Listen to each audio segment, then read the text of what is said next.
So please, I ask you to be open-minded, ask your questions, be thinking about what you'd like to do. But please, if you would, don't talk about how you're going to vote. You have the public input that will take place in a public hearing on the 19th. And you should be listening to all input before you elect to take a vote. But tonight's going to be as a conversation that's going to help you to answer your questions, to get you prepared so that you're ready to take that vote on the 19th. Fair enough? Yes. Okay. Matt, do you have any opening comments before we jump in? Okay. Council, staff's here to answer your questions, to help you, to make sure you feel comfortable. I think there's a couple of options on the table. I think the council would like to have opportunities to discuss those. Having said that, then I will indicate to you is that ask the questions, okay, what you're thinking. Now, if you don't mind, then I just want to basically kind of just introduce back to the original budget with some things that we basically talked about. I'd like to do that, and then we can, that'll be something to think about. Try to answer your questions, and there may be some other options that maybe I'll put on the table so you can think about those as well. And so with that, I've asked Brittany if she would go ahead and pull up the presentation that I have provided you a hard copy on, but you will see a presentation, that same presentation in PowerPoint on the screen. Once she gets it up.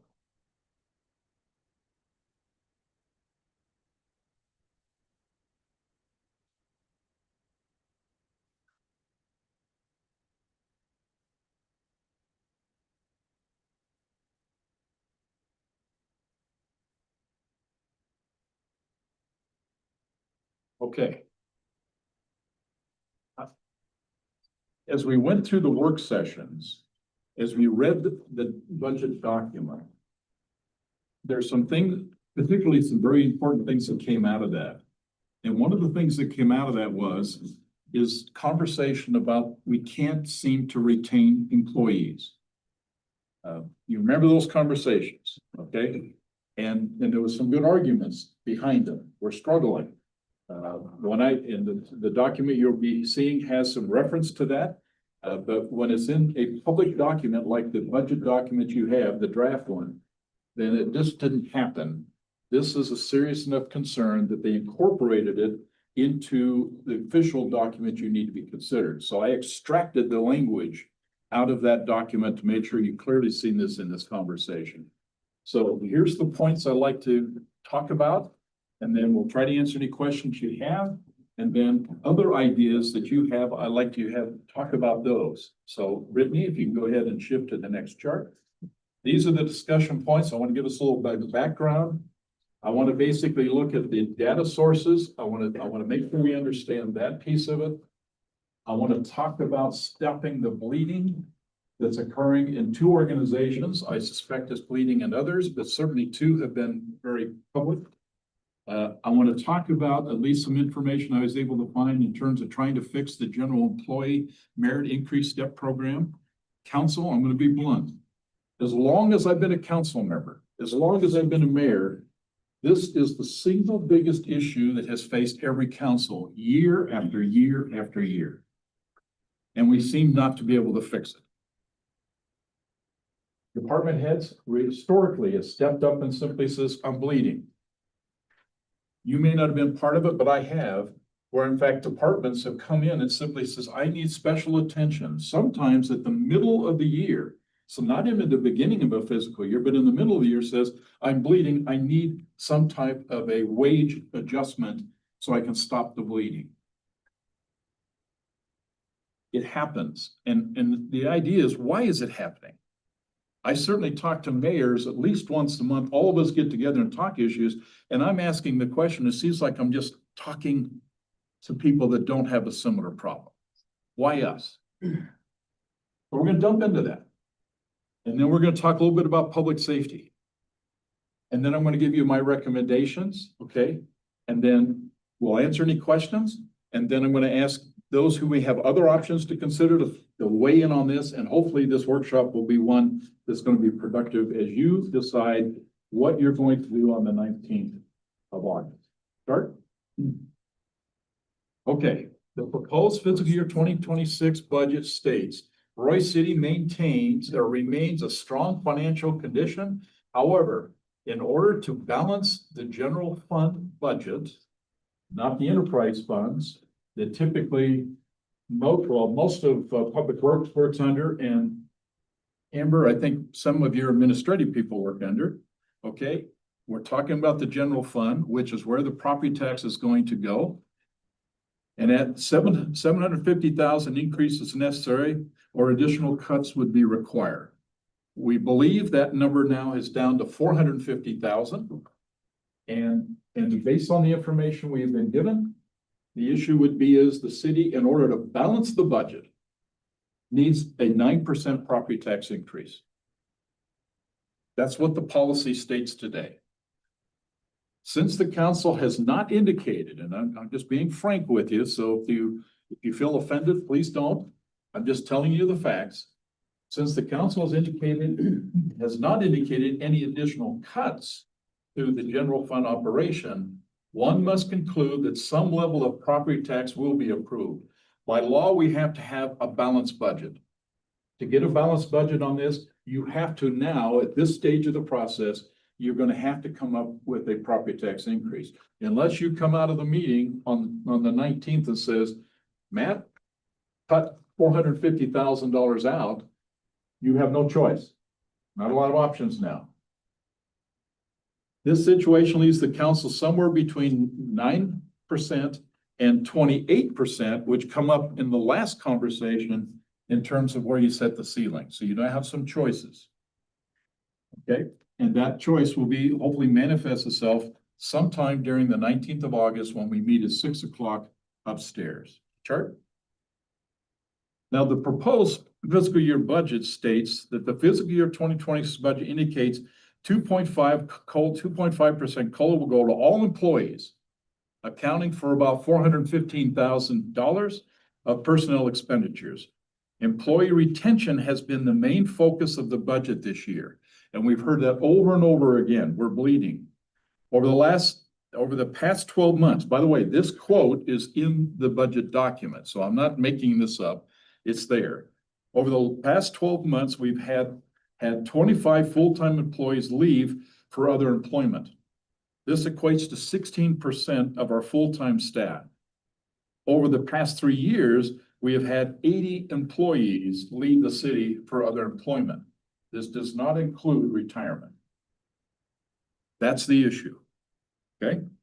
Some positions in the fire department and public works departments have been difficult to keep filled. Digging into the details, there are 2 positions in the water department, specifically the equipment operator 1 and the equipment operator 2, experiencing major problems. The fire department had 2 positions experiencing heavy losses, specifically fire department 2, the AEMTs, and the firefighters 2 paramedics. Now, I'm just saying is you don't have to go too far, but go to human resources, and Natalie will tell you exactly where the bleeding is. It's an easy question to ask. I got the question answered. But to be honest with you, she sends out to me, and I suspect she sends out to all of you, every time she's going on an announcement, job announcement, I get a courtesy copy. You have, Brandon, I believe, a superintendent position just came open. Okay, so we watch them. I certainly watch them. And my point to you would be is that this is the reality. And I've seen a lot of firefighters. Does that mean other organizations aren't experiencing? I'm sure they are, but these were the ones that we identified as the criticals. Critical because we can't hold on to them. Although these are critical positions experiencing problems, there are 4 other companion positions that are also struggling to retain employees. This retention issue seems to stem from low salary compensation. This is just background. Chart. Employee compensation is broken down into 2 primary parts, salary and benefits. Only salary will be discussed in this presentation, but benefits is an important part of the employee compensation that needs to be discussed, just not tonight. The employee salary is primarily based on a salary survey, or what we define as market rates. A salary survey is a research study that collects the analysis data on wages and salaries. I'm not going to read all of that. You know what a salary survey is, and it's now, I just give you a definition of what I think that is. There's also a component in terms of figuring salaries, and that's based on the merit increase steps, is a yearly salary raise based on individual performance and achievements, distinguishing it from general pay raises, adjustments, and typically you find in COLAs. So they go through a step, and I defined to you that the police officers and public safety employees, fire people, obviously, they're basically on a 12-step, and the general employees are on an 18-step. That's just where we are. Chart. I went up there and I basically says, if we're going to adjust the issue about the salary and where we're having trouble, then I personally asked Matt to send us a copy of the survey. You can't talk this issue unless you have data, and the salary was the closest thing. Let me just be clear on this. At no point has Matt released that document to you formally. The only reason why he put it on the table, because it's not in the budget. The reason why he put it on the table, because I asked him to release it to you so we can get a better understanding about how this whole salary survey process is impacting, or what the proposed solutions might be to help us fix it. That was the only reason. But it's never been formally presented to you. So I like it. It's helpful. But to be able to work it, in my opinion, he needed to come in because it's under regulation and tell us this is what he's going to do, and you would have voted to implement a salary survey. That was never formally provided to you for that purpose. Questions that I'm talking about dealing with the salary survey, and you'll see that if you read the documents. And assessing salaries from different organizations, why wasn't county, district, state, federal, and private sector organization not included in that salary survey? There's going to be some reasons. We can certainly explore those, but I didn't see them. I'm not in there. Okay. How does outside influences impact salary compensation? There are recommendations. I will indicate to you is, and we're going to talk about what I mean by outside influence, because I think that's a factor in this process. Now, I did also look at Indeed, and I looked at Indeed primarily because I was looking for local governments to see what they were posting on the Indeed websites in terms of information. And if you've ever looked at those, they say, here's the starting salary, here's the end salary. Also talks about the benefit packages. First time we ever seen a city that basically uses 401k for the general employees, I found in Kaysville. And they make an announcement as part of their announcement that they got a job opening. It says, here's the benefits that we provide. We know that 401k has taken place within some employees within the city. Certainly, all of you as council members have an opportunity to have a contribution to the 401k. But the normal people within the city do not have that opportunity. Some cities offer it. Just giving you some information. Chart. So as we're going through this process of trying to look in terms of the salary survey information, at the basic working levels, there are some functionals, processes that are exactly or almost exactly. So if you look at jobs in other cities like paramedics, if you look at jobs in, let's say, police officers, if you look at administration, if you look at court clerks and receptionists and snowplow drivers, etc., those are easy. They are easy. Because what it says is they're doing that same job for the most part in this city, in this county, in this district, they're doing the same job. Those are easy. It gets a little more complicated when you start to see how does it fit in terms of compensation for the people over them.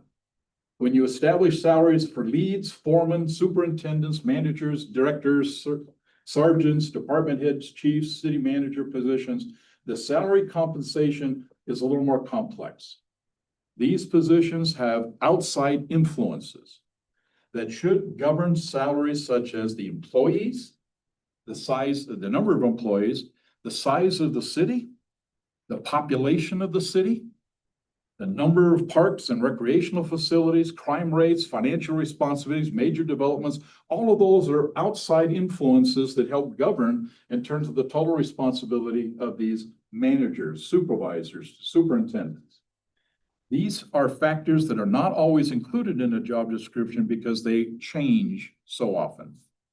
Outside influences must be considered when setting employee salaries for them to be effective and equal. The only good example I use to make my point is the next chart. This chart basically says this. Football coach position. In 2024 data, a high school football coach today, or in 2024, made $92,332.26 in salary. It's gonna be a Salt Lake district. The highest paid government employee in Utah makes $5.4 million annually. The University of Football coach, University of Utah football coach. Tell me in your simplest form, or however you want to define that, why is there a difference between a football coach sitting in Weber County and a football coach sitting in Salt Lake County? Profit center, cost center. Please. So a profit center in financial speak is where somebody takes and makes money for the organization. The U of U football coach, his salary is so high because he is responsible for ticket sales, for merchandise sales, so he gets like an overarching percentage of that. Versus in a normal business, again, an entire city, like employees are considered a cost center because they're not revenue generating or profit centers for the actual organization. So it's a profit center versus the cost center. And Randy, I think that's a pretty good comment because this has nothing to do with football. Oh yeah, that may be the sport that they're playing, but it's nothing to do with football. It's something else. Some outside influencers is driving that.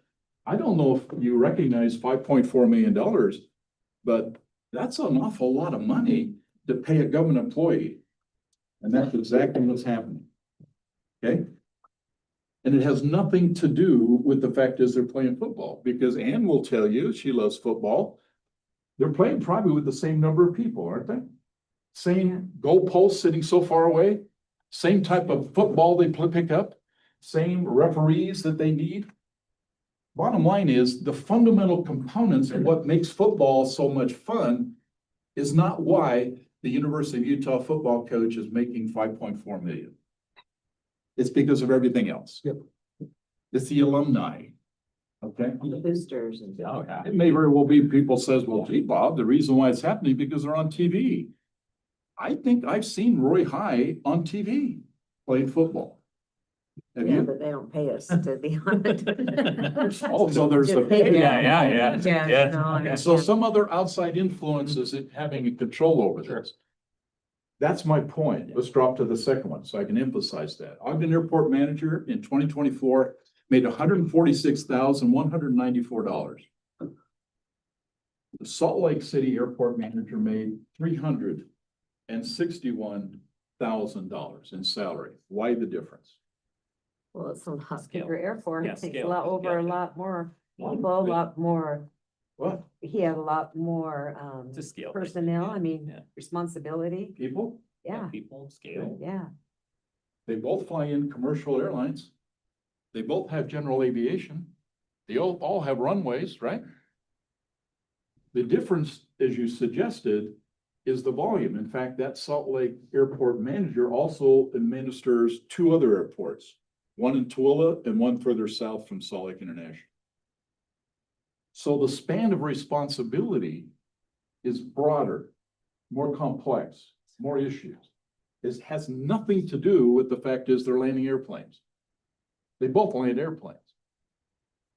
It's because of the outside influences that influence and have pay. And now you see that. And people get a little shocked. It says you're only paying this Utah State Governor $182,000.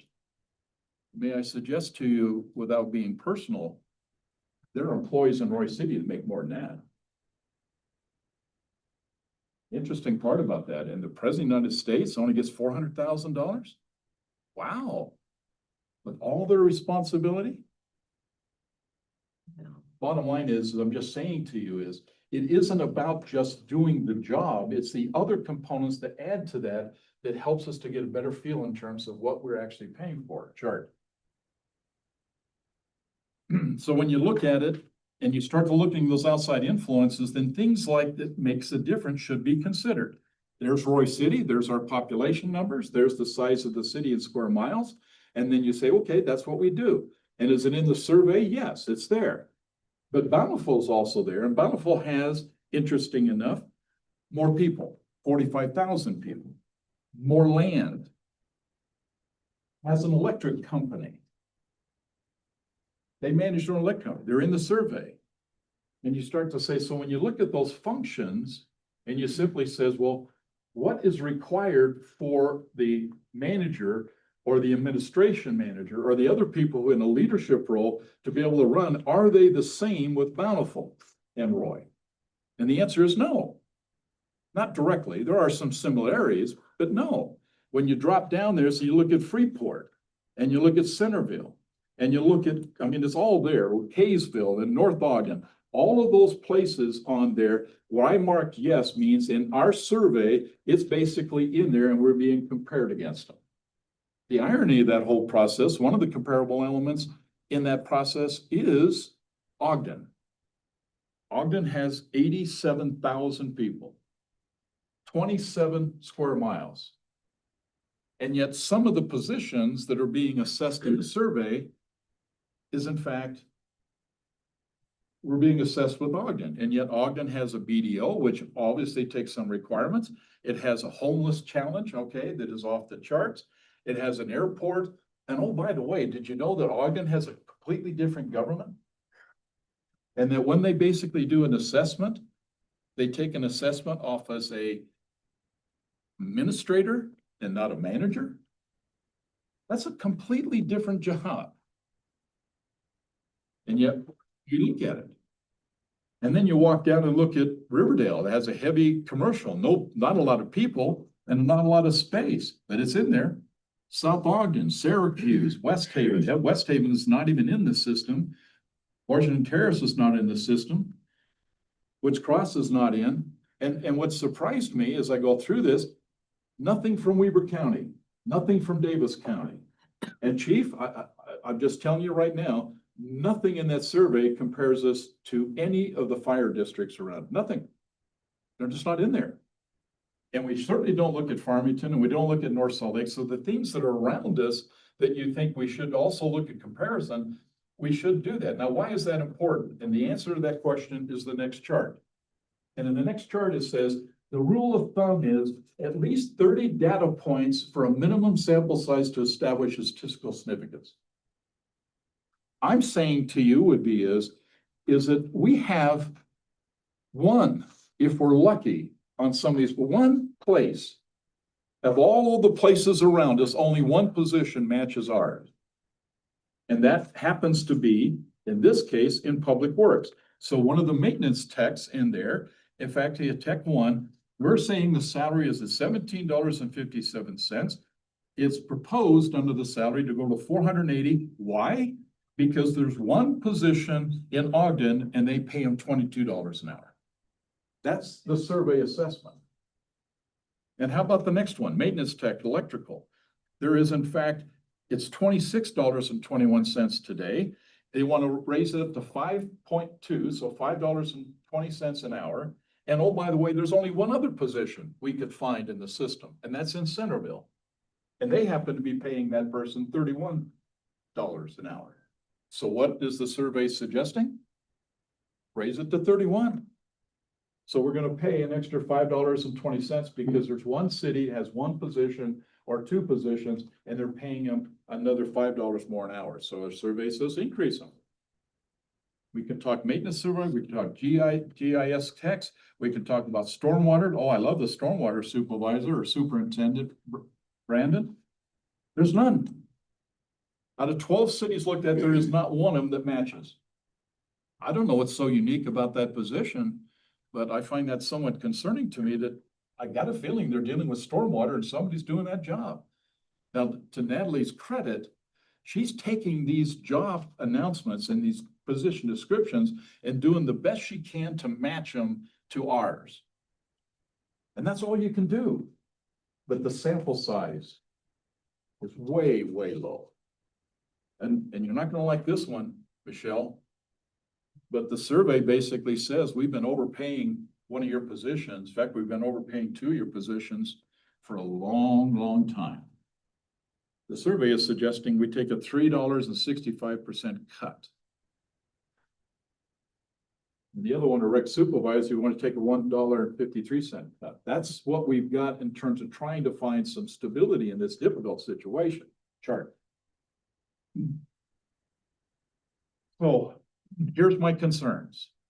Certainly with the salary survey. Why were four of the fire districts not included? Why didn't we look at least at the other counties? Why didn't the sheriff's department? Why didn't we look at state, federal, and private business were left out of the salary survey assessment? I need to get as close to 30 as I possibly can. And the reality is there's just not a lot of data out there to get there. Outside influences appear not to be considered.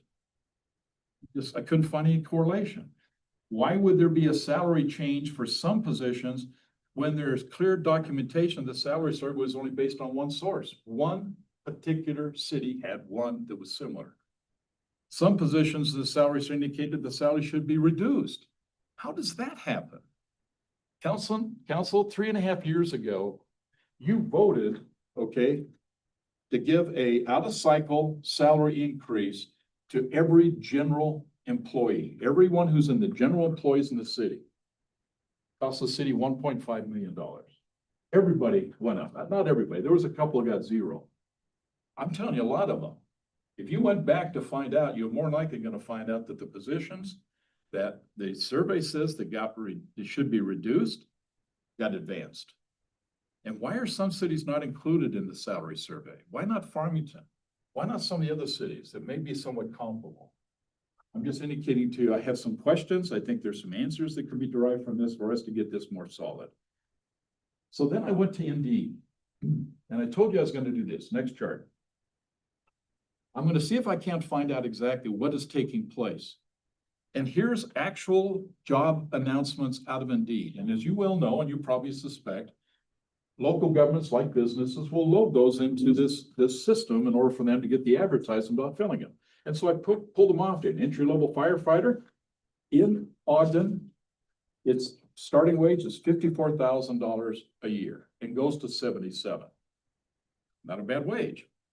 Roy City's starting wage is $49,000. We are almost and close to $5,000 starting wage difference, okay, between that and Ogden. That's a problem. And so when the chief goes up there and simply says, just lost another one, maybe the reason why we lost another one is because we're not paying him enough to bring him in and keep him. You look at the firefighter AEMT in Riverdale, $51,000. Ours is $49,000. You look at the other one in South Ogden, $19.21 an hour, and we start them off at $17.17 an hour. Kaysville. These are their documents. There are documents, it's data, and they're advertising to fill these positions. And yet you can see over and over again, our starting wages are not where they need to be. Next chart. These are a focus area. The other focus area I want to look at is public works. These were the losses. So I looked at Layton. Layton's starting wage, okay, for a public works and maintenance operator is $22.75 an hour. We started at $17.57. I looked at Clinton. I looked at West Bountiful. You can see, I just highlighted what was there. And you'll see as I go through this, some of the stuff, we're actually doing much better. And yet, if it isn't better, then the bottom line is, as I pointed it out. And by the way, the top step, if you look at just the Public Works Park Operator 1, in West Bountiful, they at the top step are giving them $25 an hour. In Roy, it's $26.33. We're actually paying them better on the top end and not so good on the bottom end. Over and over and over again, I pointed that out and I've seen it. Here's some things I want to chat with you about what we ought to be doing. Chart. In the short term, I'm asking you to strongly consider fixing the bleeding. These are the positions. These are the proposed salary increases.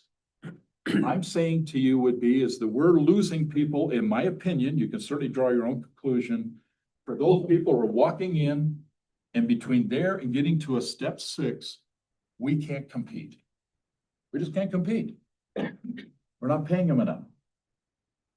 Now, when you get up to the upper steps and you start to look what's taking place in the upper steps, we're doing pretty darn good. But those lower steps, we're not getting them where they need to be. And I think you can do that. And these are the recommendations out of the survey that I think will get us there. Chart. I think here's the solution. And you can read about it, but I'm going to show you what I'm talking about. Okay, you can read that chart if you like. You've already had it. I'll let you go back and see it. Chart, I want to power through this because I'm sure you got lots of questions and you want to move on. Council, as best I can tell, this is the issue. When we bring a person in and they get to the step 1, which means we hire them at $17.17, and we basically get them to the step 1, they'll get a 2% increase on a merit. And then 2% the following year, and 2.5%, 2.25%, and then 2.25 until they get to step 6. We're right at the bottom, and it isn't until we get them to the step 7 years into the game, now we give them up to what we say we're going to give them, which is 2.5.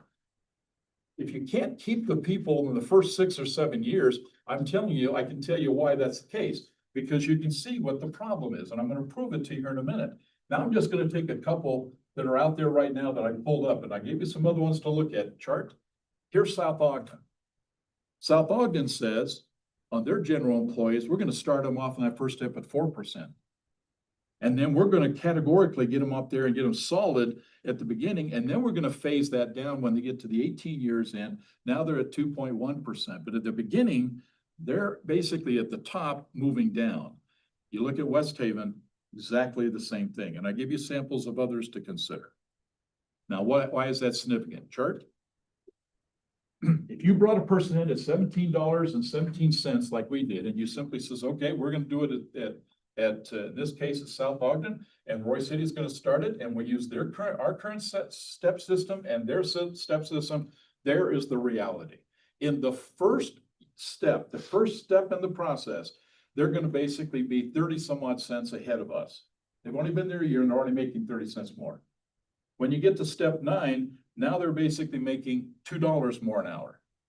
And by the way, when you get to the top step, and you can calculate what these annual salaries are, when you get to the top step, they're basically making about $5,000 a year in salary more than they're getting at Roy. To me, you know where I'd be working?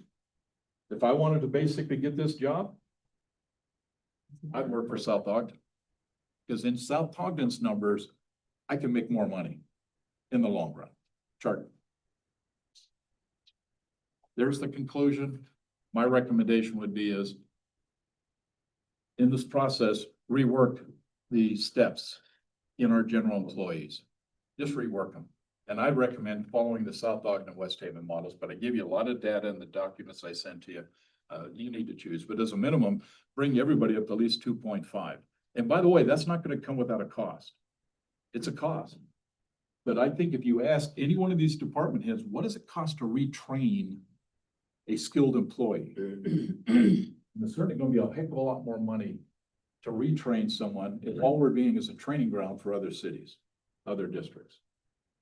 Let's talk about public safety. This one, man, I'll tell you, I get so frustrated every time I get into this one.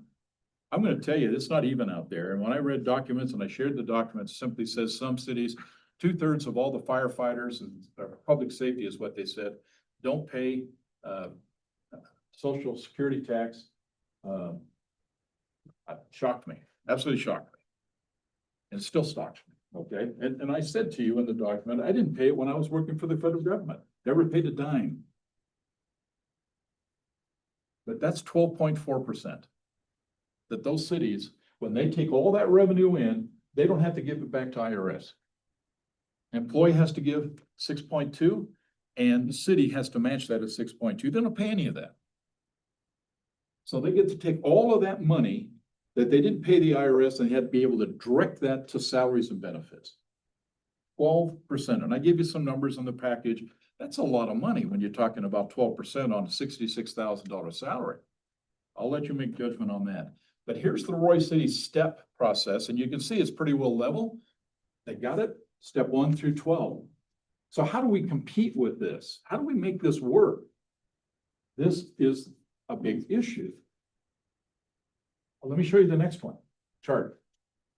Here's Ogden, both the police department and the fire department. Notice the steps. Notice the step. Notice how much percentage at the beginning of the step process they get in the police department and how much they get in the fire department, how many steps the fire department has to get to the top. That's pretty alarming to me. I mean, how do you compete with this chart? And by the way, I had to look and see what South Ogden was doing, and I had to look and see what Weaver Fire was doing, and I had to see what North Davis Fire District is doing. There's the numbers, council. There's the numbers. This one's hard to compete. So when the chief goes and says, I just lost another one, then I'm indicating to you is I can understand why. We're just not competitive. Chart. So I'm recommending you basically take a serious look at this. These are step programs, both in the general employees and the public safety, that in my opinion needs to be reviewed, needs to be assessed, and we ought to be considering changing the step process, either the percentage and or the number of steps. You want to get the fire department, the police department competitive, get us off at 12, get us down to 9. You do that one thing, it'll cost you, but you do that one thing. And I think a lot of the challenges that we face in losing some of our highly skilled employees, okay, over and over again, and I've seen this for 10 years, some of that will go away. And we now bring stability to our workforce. Chart. I'm almost done. There's not enough time to fix the problems outlined in the presentation by the Truth and Taxation meeting on the 19th. When the council finalizes the fiscal year 26 budget, recommend the council perform a few things. I'm asking you to consider this. Balance the budget. Approve an 8.77 or whatever Amber says we have to be able to balance budget, and that's the number you go in for a property tax increase. And then make a commitment that we're finally going to fix this problem. And I'm asking you then to simply say, Mayor, you're going to assign 2 council members who's going to work with Matt, who's going to work with Amber, who's going to work with these department heads, and we're going to revisit and look at all the step programs, all the percentages, everything that influences the payment and compensation, okay, of our employees. Get that commitment, focus on that chart. I'm asking you to basically deal with the bleeding. We can do this if you want to try to do this. I think we can fix the 8 areas that I've identified as being the critical areas, and we can fix it. I'm not asking you to raise the top end. The problem is not at the top step. We're compensating them very well there. The problem is, it's the person who walks into this organization and it's got less than 6 years in, and we're not paying them enough. We're just not paying them enough. And as a result of that, we're losing them. But if you can give the department head a person here who's been here 7 years, 8 years, 9 years, there's a lot more stability in our workforce. And you don't lose 80%, okay, of the employees with 80% within a 3 or 4 year period. I'm going to ask you to let's fix this and fix the ones that are bleeding. Direct the committee to provide recommendations that will update the merit steps adjustments to the current process that incorporates common elements from neighboring cities and fire districts. I've given you the data. There's more data to this. I just ran out of time, and to be honest with you, ran out of energy. I could have went all the way down the Wasatch Front, and I says, I don't need to go any further. I just shared with you what I found. Let's fix this. Consideration should be to increase the step percentages for the general employees and get those in the first 7 years of their career. Stabilize them. The federal government does that. I'm telling you, a lot of cities, all the cities I've seen does that. Why Roy City does not needs to be corrected. I'm asking you to basically, next chart, I'm asking you to reduce the number of steps in the public safety merit system. If you're going to be competing against those cities that have all these other options that we cannot provide, then I'm asking you to basically go up there and simply says, then get us competitive. And if you move that to 9 steps instead of 12, it will change, in my opinion, the dynamics of what we can do and how we can make this more stable. And last but not least, this one's a little more controversial, but we can't keep jumping from one salary survey to the next. It just eats us alive. Set up a policy, get a resolution, and basically says every 3 years, every department will go through a full-blown, no kidding, by policy adjustments for salaries. And in the meantime, we will use COLA and we use the merit system to help try to balance that. You certainly approved an ordinance that basically says we're going to do a truth and taxation every year. Why don't we just take the other side of that and help the employees and says, we're going to do 1/3 of the entire city. We're going to do a truth and we're going to do a survey that's going to help us get the balance. We just need to fix some of the survey. Council, that's my comment to you. You can take it for what it's worth. I'm just asking you to consider it as you start moving closer to the decision on the 19th. This is only one. I think there's some other ideas that's on the table. We certainly welcome, okay, council, if you have some ideas of how we want to approach this on the 19th. I'll leave it up to you at this moment.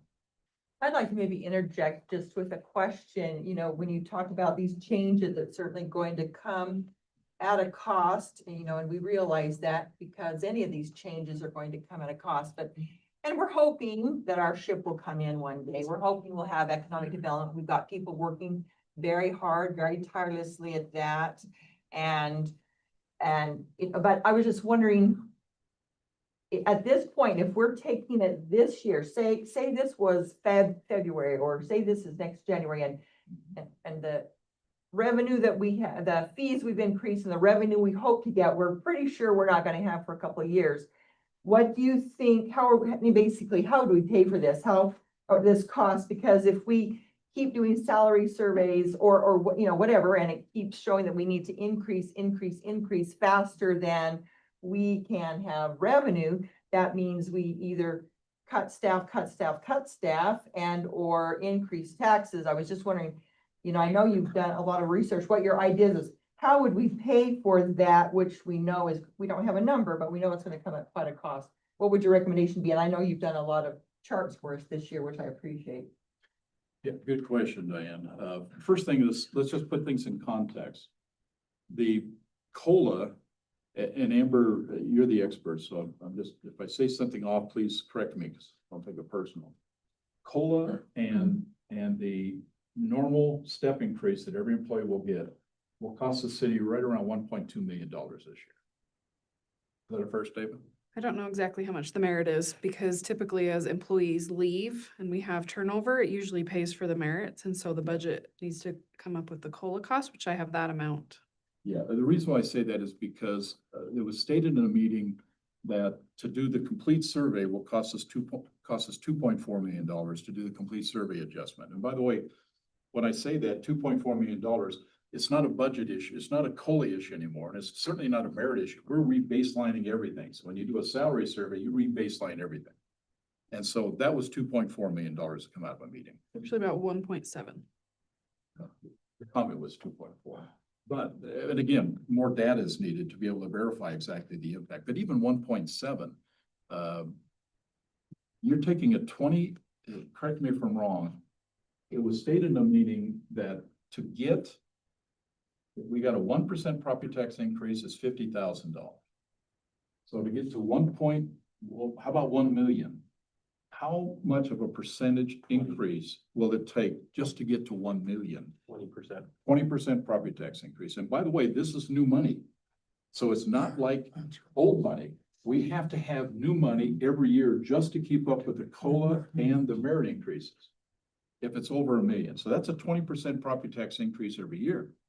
So you have to look at that and you have to say, but here's the other fundamental.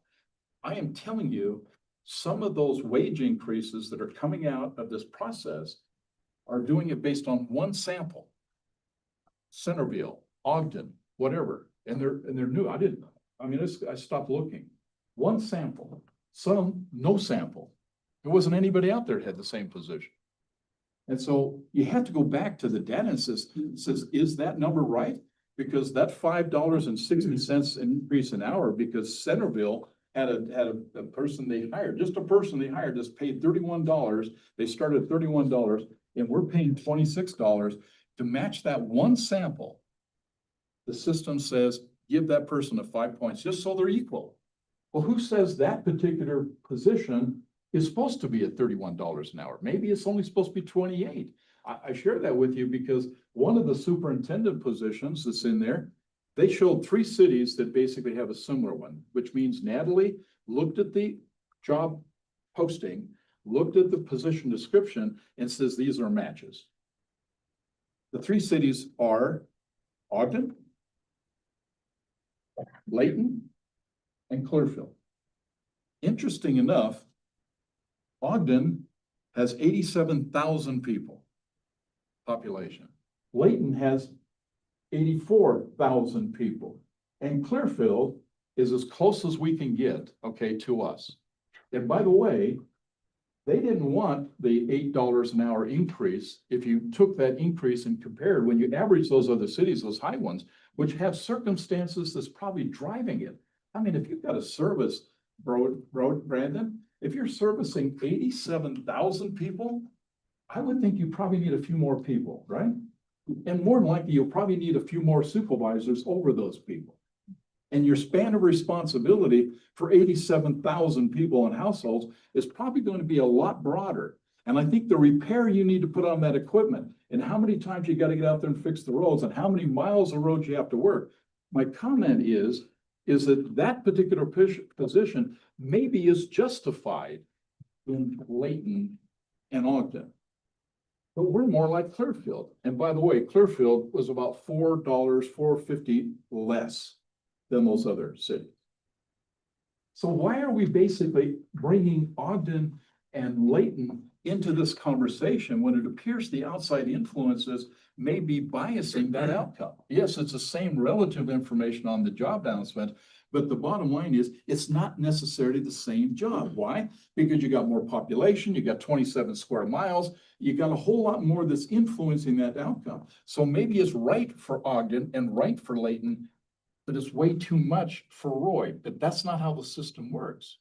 I question the accuracy of where we got those numbers.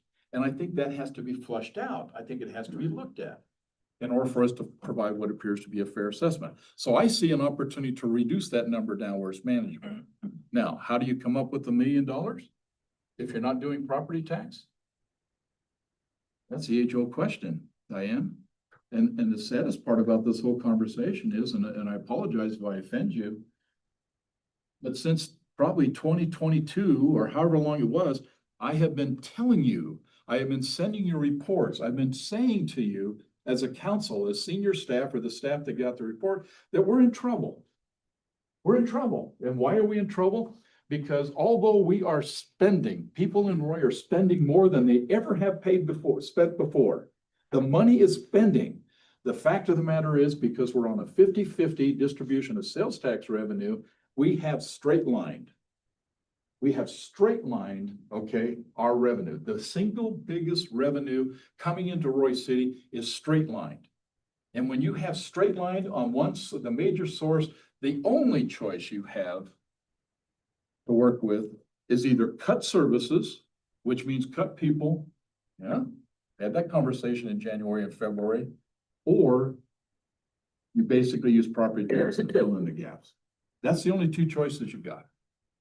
Now, I will tell you, and I won't get a lot of details, things are happening. Brody and Matt are steering us in a direction that, in my opinion, if it happens and we can pull it off, we will fix a lot of this issue. But it means new business, new opportunities, building a bigger, newer property tax base, building a better, newer sales tax revenue. But these things, as Diane, you said, takes time. And it may very well be before you see it go up and it's finished, it may be 2 years. So how do we hold our breath for 2 years and deal with the challenges that we have? I can't help to think that Matt's, because he's responsible by law to present you a budget, he probably struggled with that all through that budget cycle. How do I do this without basically just creating a nightmare in terms of that? I don't know about y'all, but just between the Weaver School District and what they're proposing in the property tax increase and what Roy City is proposing as it sits right now, and the fees that were already approved by you when you approved the budget, the Dandoy family has to come up with $500 more every year, $500. Okay? And it costs me now to live in Roy $5,000 a year just to pay the taxes. My heavens, when's this crap gonna stop? All I'm saying is, I love this city. It's a great city. But to have a mayor saying in a public meeting that he basically says getting concerned about how much we're basically forcing and driving this requirement, it's painful. We have to fix it. But you gotta understand it to be able to fix it. And I'm saying to you, I've provided at least a little bit of a window of the challenge. I'm saying, let's find ways to fix this. Diane, to your question, I don't know that answer. And if I had the answer, it would be easy. But the bottom line, it's not easy. But the all fairness to you is the only organization in Roy City that can fix this problem is the city council. You're the only ones. Department heads can't fix this. Matt can't fix this. He can make recommendations. You're the only one to fix this. So why don't we explore how to go after it and we focus our attention to fix this problem? I've only painted the picture. My comment to you would be is, let's finish the painting. Let's figure out what it's gonna take. And if you can't do it in 1 year, then take 2 years or take 3 years until we do get it fixed. But I'll tell you, our employees are doing well. Fix the ones at the bottom of the scale. Fix that one. If you want to take an action out of this, ask Matt, ask Amber, and simply says, Mayor Dandoy says, we got 8 positions. There are 35 people involved of the 160 that's on that. Tell me before a week, 2 weeks from tonight, tell me what that's going to cost to fix that and stop the bleeding. That's the question I would be asking Matt to figure. And I don't know what that number is. But if you can help heal the problem, as you said in another meeting, the trauma, okay, the trauma center, the key would be is stop the bleeding and then let's work the wound. Let's fix this. Let's heal this. I just don't know, Diane, how to do that unless we started the groundwork and we work through that. So questions? Well, I think that, of course, that analogy or metaphor works well for me, because, that's That's your something I profession. deal with a lot. And so for us, when we stop bleeding in a very serious situation, there are a couple of things. We stop bleeding, and it may just be an incremental stopping of bleeding to give us a little more time before we can figure out the problems.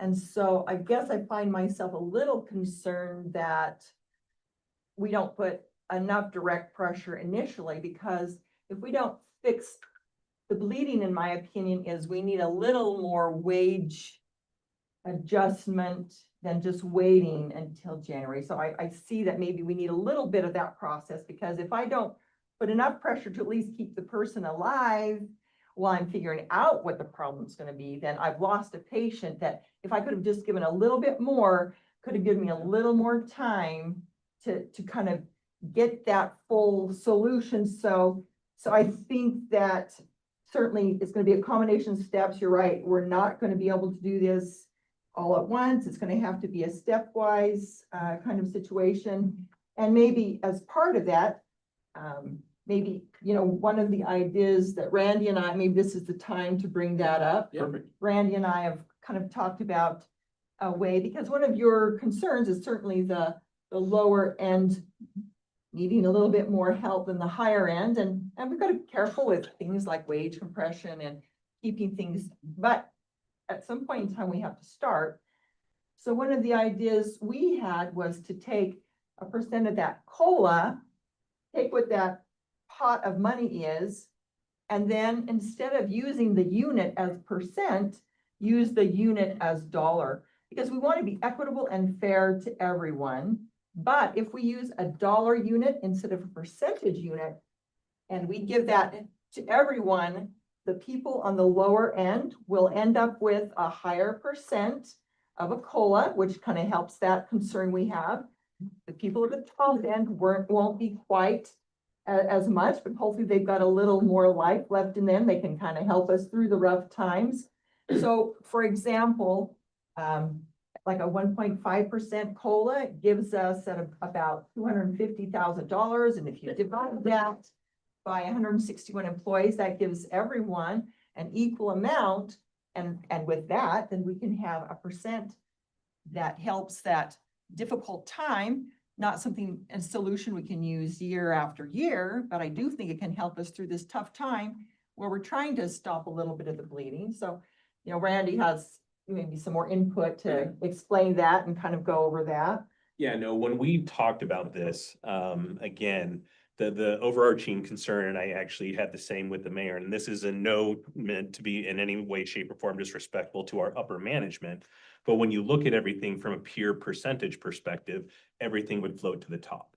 And so this would go through and drop that down to where it's more equitable, more broadly across the board, which, again, we need to see the model and see how that plays out. So we definitely have to rely on staff to go through and basically paint that picture in terms of how and what that would take and look like. But from kind of the, outset at 250,000 across to 160 employees, the math comes out to like after taxes. Go ahead. I think we talked about this. What? The taxes and retirement, it's about 1,350. 1,350 is what it would result to the paycheck for every employee across. So basically it comes out to like $100 and something a month extra that an employee would actually see. So. And that's not the whole picture because we certainly have COLA, we've got merit, which would continue, we've got wage, we've got benefits, but at least that's one little piece of the puzzle. Yep. That can help. And then if we can at least still adjust the salary because I guess one of my biggest concerns is we have something that needs a lot of money. And as the mayor has said, these step changes will come at a cost.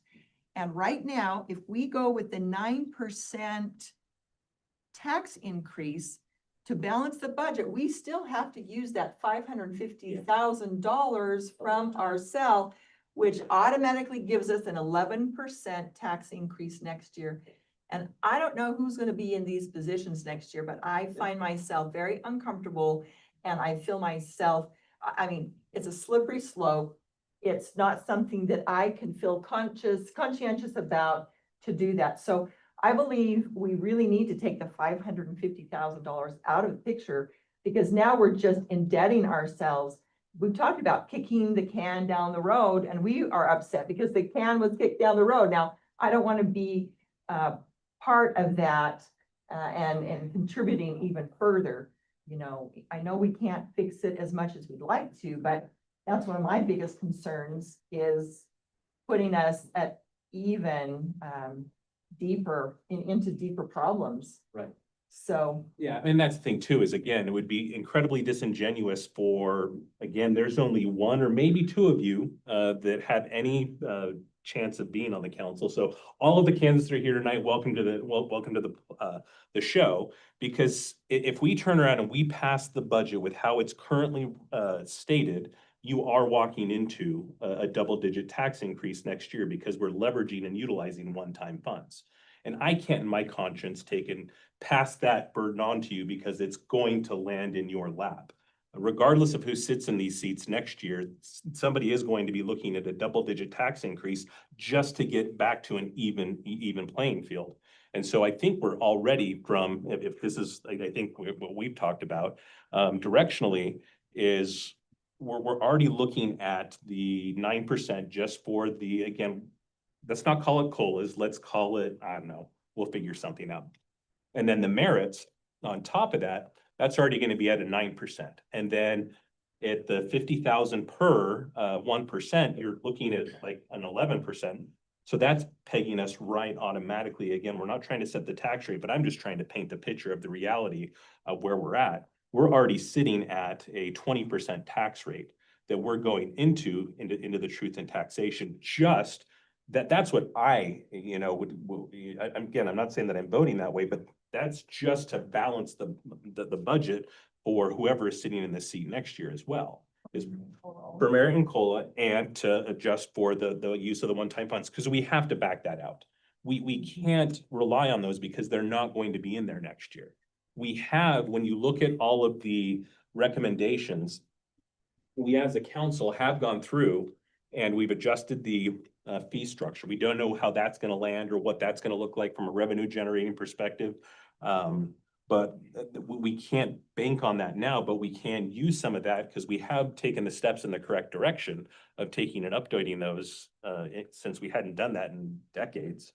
And so again, the use of the one-time funds is what gives me the biggest heartburn as far as within like the truth and taxation. Now, to Diane's point, if we turned around and took the 1.5%, that would, again, we notionally set the max tax rate at 28%. And is that the part, if we drop it down to 1.5%, gives us the ability to back that down 3%, or? Possibly, because Okay. that's about 165,000, 1% COLA is about $165,000, which is about a 3% tax increase. Right. But then we just have to balance out whether COLA and merit is sufficient, or if we Right. have to have a little bit extra Right. to, we know we're not going to meet, and No. certainly we got work on the wage salary, on the Yeah. wage, Right. it's the salary survey, like the mayor's saying, and Yeah. we've got work on the STEP program. And by the way, thank you, Mayor, you've done so Yes. much work for us, Yes. given so many examples, because we definitely need to do that.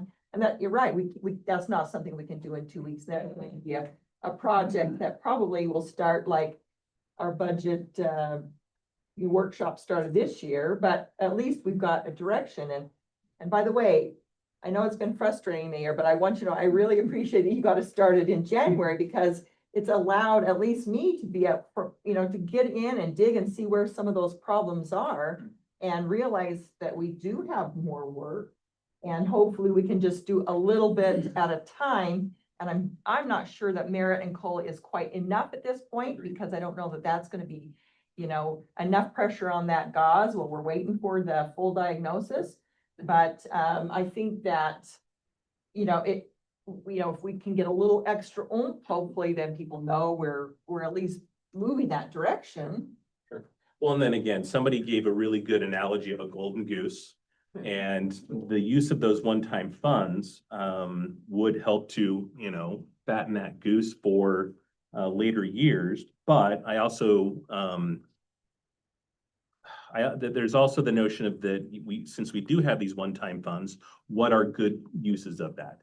And some of the things that I think we should probably look at doing are, again, the mayor's, pointed out he's not comfortable with the data. Maybe we take as a one-time, fee, we bring in a third party to go through and, do a formal salary survey. Not saying that our staff has not done a fantastic job, but this is one of those situations where if we have some type of one-time funds, what can we take and use those one-time funds for to take and better the city?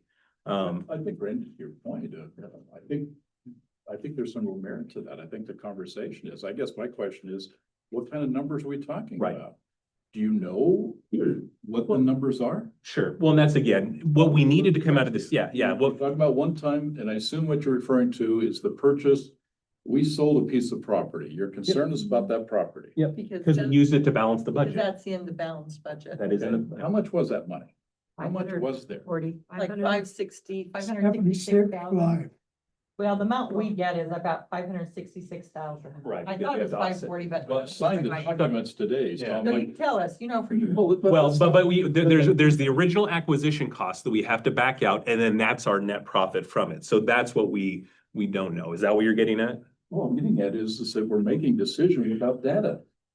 You're making an assumption that simply says, it's this amount of money, and maybe it's this amount of money. I'm only asking you, what basically says is if you're going to go ahead and say, we're gonna go ahead and make this happen, then let's put in front of the taxpayers who have to pay for this, Right. what this is really gonna cost. Because what you've been talking, every number I heard was not the number I signed today. And I think if you're going to make decisions about this, then have the facts. Put the data in front of you. I'm just telling you, we Sure. ran out of time. If you remember, we started this journey in January and February. We started this journey in January and February. We had ample time to flush this out, look at options.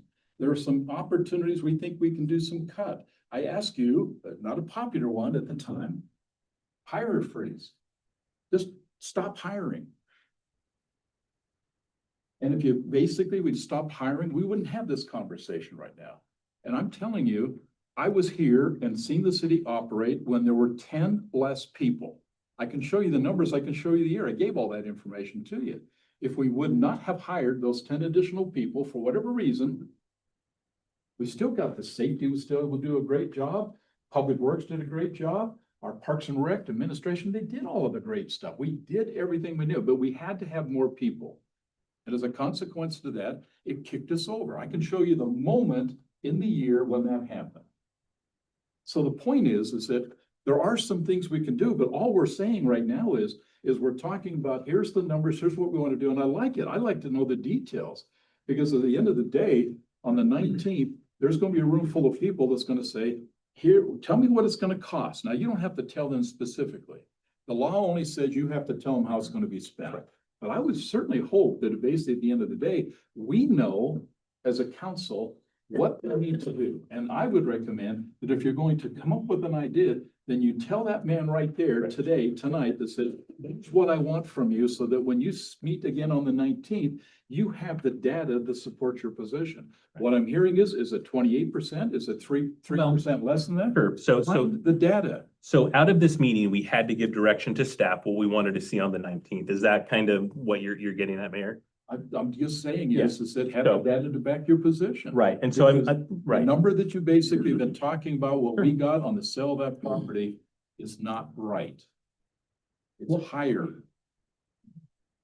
Do we know what that is at this point Could after we- today? Okay, so are we at liberty to disclose what that is Yeah. in terms of what we totally sold it for?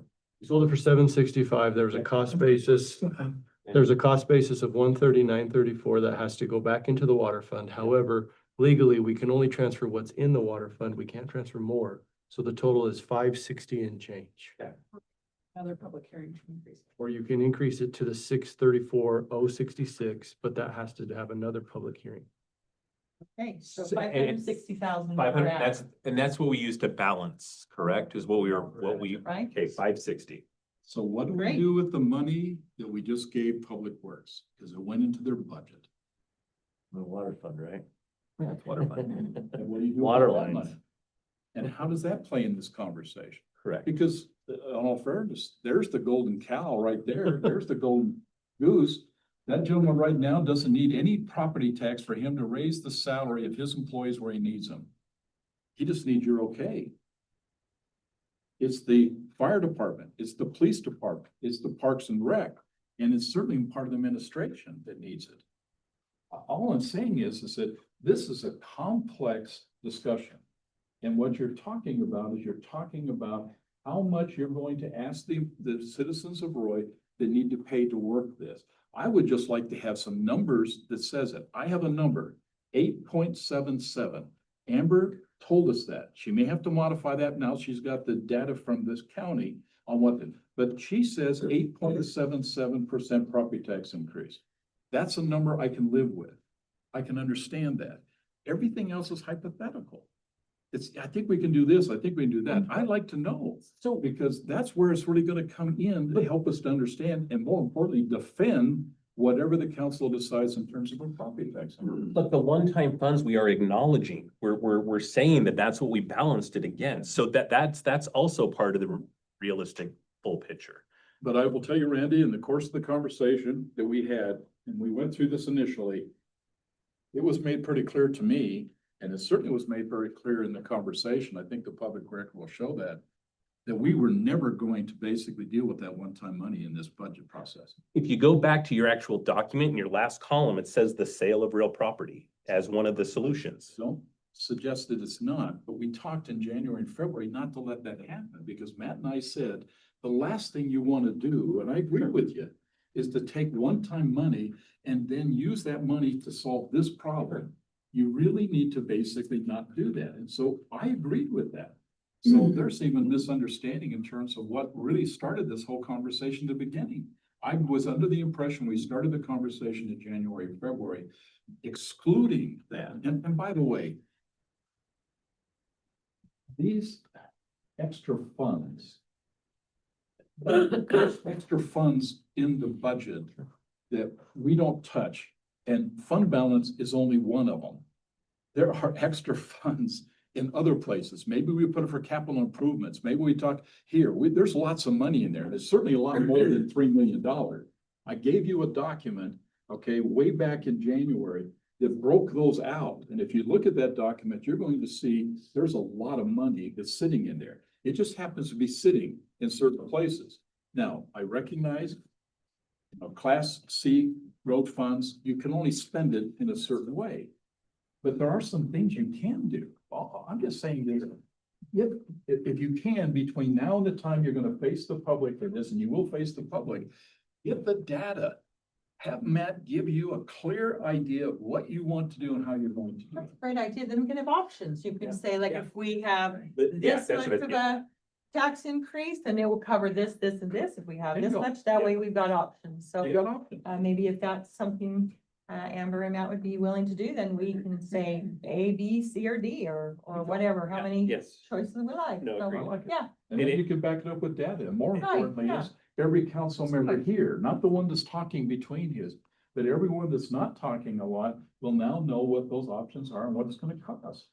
That's it. I gave you an option because that is where it is. That is the data, and I pointed to the problems, and I think we can fix every one of those.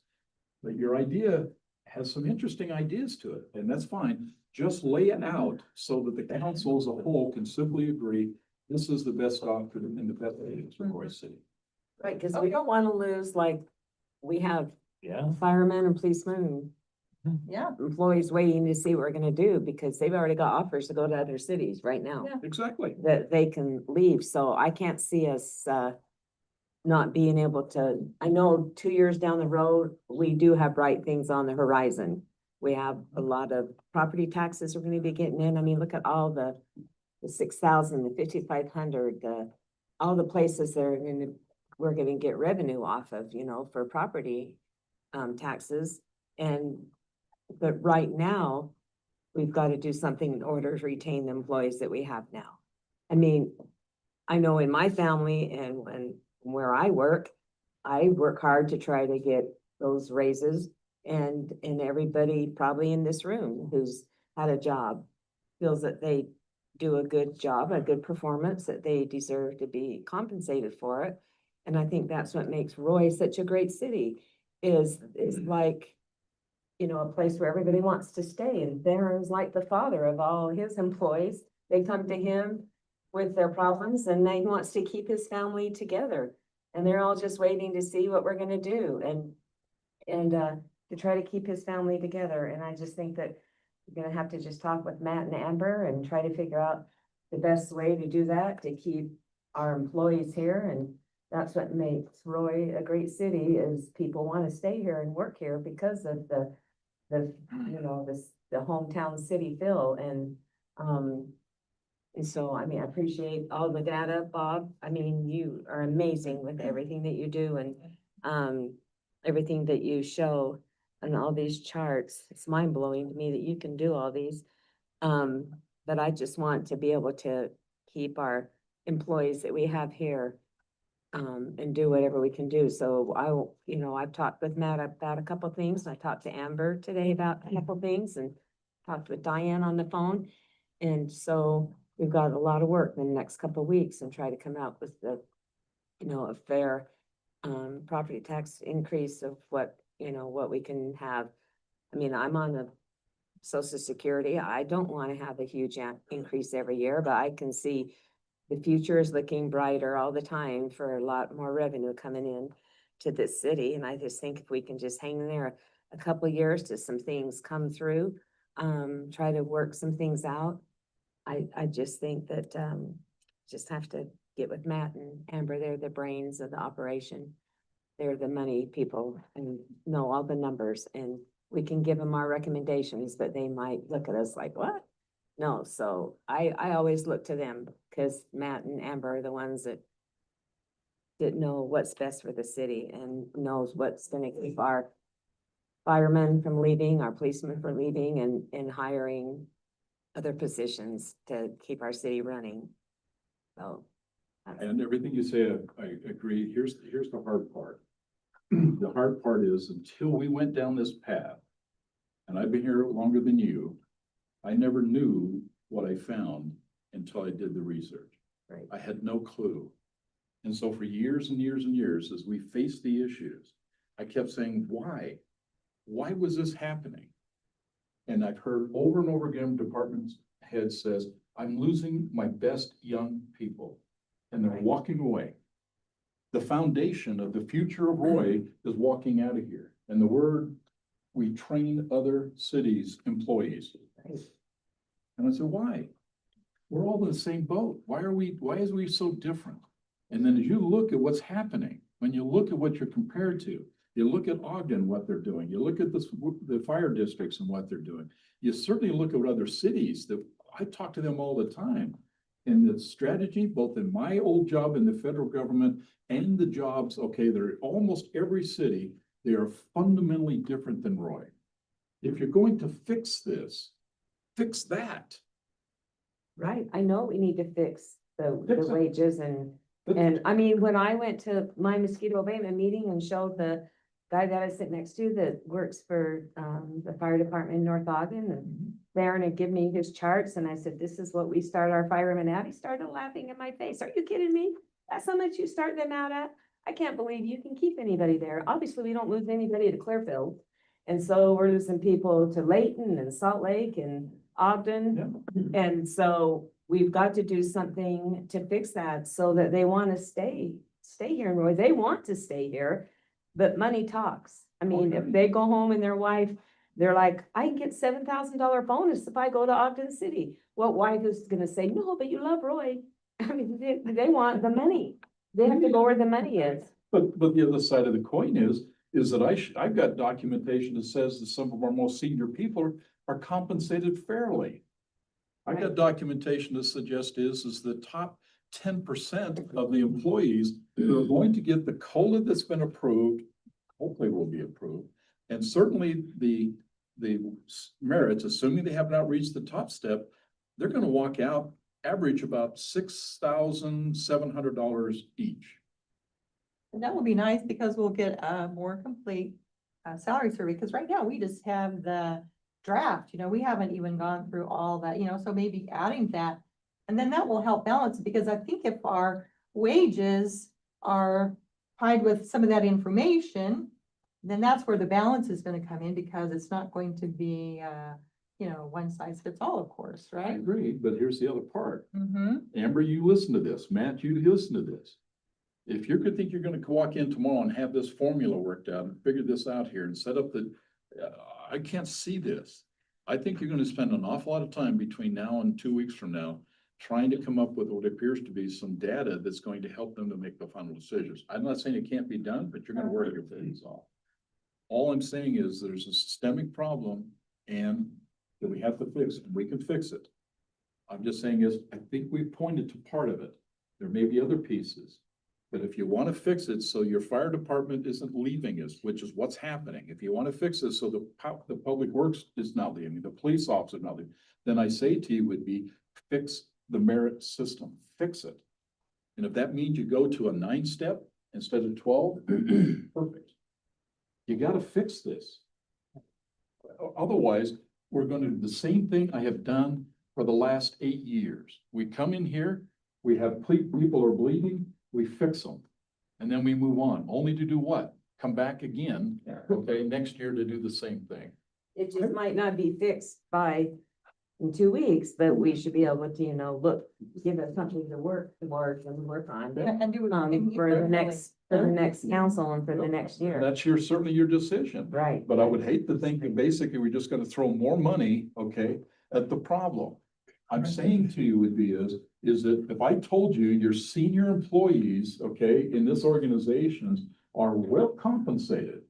Why are you directing any money to the senior employees? Why are you not taking those precious tax money and directing that money where it needs to be, is the lower paid employees? That's where the fix is. Well, I think the question, begs to answer then is, that's where the salary survey comes in to help us know what percentage goes in there. And if that salary survey needs to be tweaked or finer tuned, because the key is we want to be as fair and equitable as we can. And if so, as you mentioned, previously, some people don't need that to be fair and equitable comparatively. So I don't believe that's where the variable comes in, is because you're getting that data, which apparently needs to be fine tuned. It sounds like it. I'm just saying, can you do that in 2 weeks? But like, Can't be done. I don't know that it has to be in 2 weeks. No. well, It's part of the seniors, the people that get paid the most have the most experience here. Wasn't it the same in your job? You as a boss probably got paid more than because you had the most experience and you earned that pay. I mean, it's like that, like in any job, it's like that where I work at Roy High. Mhm. I mean, I'm just a part-time secretary but all the people that run the school and all those teachers that went to school and put in all that time, they get paid more and they deserve it. They make the hard decisions. I just answer the phone and What print I'm out saying funds. to you is, we're in a So- tight spot. Right, I'm just saying it to you is, you look at the numbers. And there's going to be people you're going to provide that's going to get a $6,700 pay increase. If we do it based on the percentage. And $6,700, I'm telling you, most of the people in Roy City did not get a $6,700 pay increase. They just didn't. Are you promoting that we don't do the merit? What I'm promoting is the fact is that drive a decision based on the data. Right. Mhm. Rather than this emotional idea that simply says, we're gonna take a little bit here and we're gonna do this. Define what you want Matt and Amber to do. Give them the options of how you want to do it, come back. But if you want to fix the problem and try to fix it, don't go up there and spread it evenly like it is now, because all you're doing is fueling the same problem again. Take and target down to where the bleeding is. Chief is going to lose people if he doesn't get this fixed. You said it, Ann. I would never have said it. But the bottom line would be, if we got employees sitting on the edge right now, and based on what comes out of that meeting on the 19th, they're walking, then we're already in trouble. And so, you're not gonna fix this. But okay. In 2022 or 2021, the city council passed an out of cycle, basically salary survey. Every general employee got paid and out of cycle. And not only that, that was $750,000. Not only that, but the council elected and voted to back pay them back to 1 July. It cost the city $1.5 million. It's in the record. That $1.5 million was taken out of the general fund. It came out of the fund balance. We didn't have anything. It was in January. 5 employees, chief, you weren't here, out of the fire department, took their bonus, their back pay, and still walked out. I was shocked. Wait a minute. We just spent all that money to retain and they still. Listen, how can that So, happen? and so hopefully, we learn from that, right? Hindsight is That's that- 20/20, yeah, we I can don't go see back that. and do that. Hindsight is So- 20/20. Let's put it into context. That was mine and Sophie's first night as a council. right. So, I mean, again, if I had to go back and make the decision again, I probably would have tabled it and probably would have gone through and wanted to research it more and got more. Split it. Right. Yes. To us as a whole picture, but it should have been, let's do a percent raise and then do we want to do it? But we know more, we've got more experience, it takes a Yes. while, and now Yes. we're moving forward. Yeah, Don't that's, dispute the comment. All I'm saying would be is, in that package I sent to you all, it says, do not pay that back pay. no, I Yeah. said that. I I agree. said in the meeting and I said in the papers I sent you, do not pay that. Pay forward because we got to stabilize. Do not do back pay. And the sad Sounds part like a about that is that we basically 6 months later did a property tax increase and collected $600,000. All I'm saying to you would be is, get the data. Great. Let's Make do the it. decision based on data. And if Matt and Amber can provide you scenarios that give you a choice, Okay. then make the right choice. So, See what? all right, so, Yeah. right, what does everybody want their scenario to be?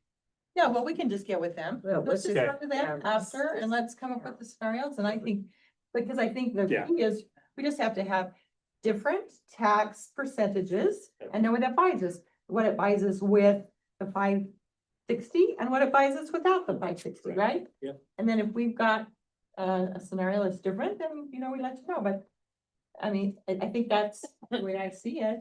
Any other ideas or? Who's got, Yeah. who's got the assignment to give Amber, Matt some, All of us do, all of us do, but I'm happy to jump in Yeah. with my ideas. okay? Then And my that's my recommendation would be opinion. is each one of you take from this meeting then an action item to feed some information to build a scenario that helps you to understand what's happening. And then if you feel comfortable and we can get a majority on the 19th, we'll pass a truth of taxation. Okay. There it is. Yeah, Right. thanks, Mayor. Or just for the record. God willing, I'll be one of those that will be returning next year. Stop it. I have no problem using the surplus land money in this budget. That money will be more valuable being used this year than it will be next year. So, but of course, I'm also against a 28 or even a 25% tax increase. For the record, I have called Matt. I did give him a bit of a plan that I think would help slow the bleeding. And I'll talk to him a little more about it. But my thought, because I get to go last, I guess, is that I thought we could still keep it under a single digit increase by taking the tax increase to 9.5, using the additional $45,000 in revenue for public safety. And using that money to front load the hires of those in the 1, 2, 3 years.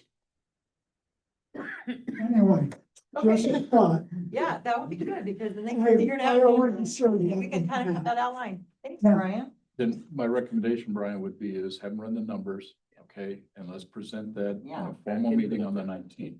But anyway, I just wanted to let you guys know I was here. Oh, we like it, okay. Everybody have an assignment? If you have a scenario you'd like to present it to Amber and Matt, let them run the numbers for you on your scenario.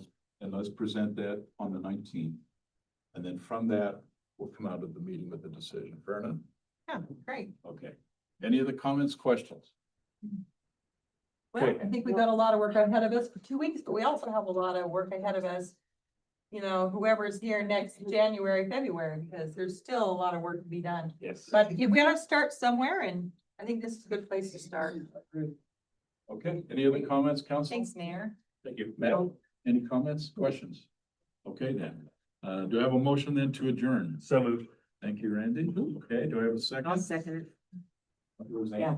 Thank you, Ann. All in favor, say aye. Aye. Right? Any opposed, say nay. Okay. Sorry, I just got this stupid fold and I don't feel very good, so I'm moving. Yeah, hold on a second.